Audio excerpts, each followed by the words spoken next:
आज हम लोग जानेंगे प्रयोग के आधार पर शब्द के भेद। तो सब प्रयोग के आधार पर शब्द के दो तरह के भेद होते हैं। पहला होता है विकारी शब्द, एक दूसरा होता है अविकारी शब्द। विकारी मतलब जिसमें कि कुछ परिवर्तन होता है, जिससे इसमें है कि संज्ञा, सर्वनाम, क्रिया, विशेषण, ये इसमें क्या होता है कि परिवर्तन देखने को मिलता है। जैसे और एक है अविकारी शब्द, जैसे इसमें है कि अविकारी शब्दों में इसमें कोई परिवर्तन नहीं होता है, इसे अव्यय भी हम सब कह सकते हैं।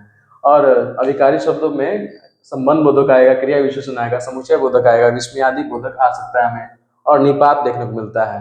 हम जानते हैं जैसे कि विकारी शब्द, इसमें कैसे परिवर्तन हो सकता है। जैसे कि संज्ञा में है, जैसे लड़का हम बोल सकते हैं, किसी का नाम है तो उसमें लड़का को लड़की हो सकता है। और इसमें सर्वनाम में रमेश के जगह मैं वह हो सकता है। इसी प्रकार से विशेषण में भी उसमें अच्छा, बुरा, भला, बुरा, ये इसमें परिवर्तन कर सकते हैं। लेकिन इसमें अविकारी में ज्यों का त्यों रहता है, इसमें कोई परिवर्तन हम नहीं कर सकते हैं। और देखा जाए तो इसमें आगे हम देखेंगे कि अविकारी शब्दों में कोई परिवर्तन नहीं होता, इसे अव्ययी कहते हैं। और देखते हैं रचना के आधार पर भी देखते हैं शब्दों के जो कि भेद।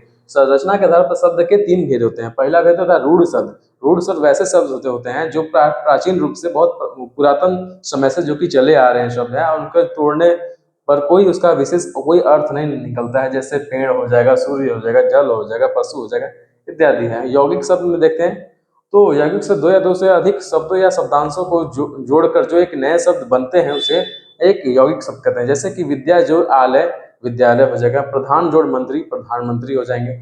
और तीसरा देखते हैं योग रूढ़ शब्द। ये योग रूढ़ शब्द क्या होगा कि ऐसे यौगिक शब्द जिसका कोई विशेष अर्थ प्रकट होता है। ऐसे यौगिक शब्द जिसके कोई विशेष अर्थ प्रकट हो रहा है तो उसे हम कह सकते हैं योग रूढ़ शब्द। जैसे कि पंकज, तो पंकज, पंख प्लस ज, तो पंख जो है वो कीचड़ की बात है, और मतलब कि जो कीचड़ में जो जन्म ले रहा है तो कहीं न कहीं कमल है।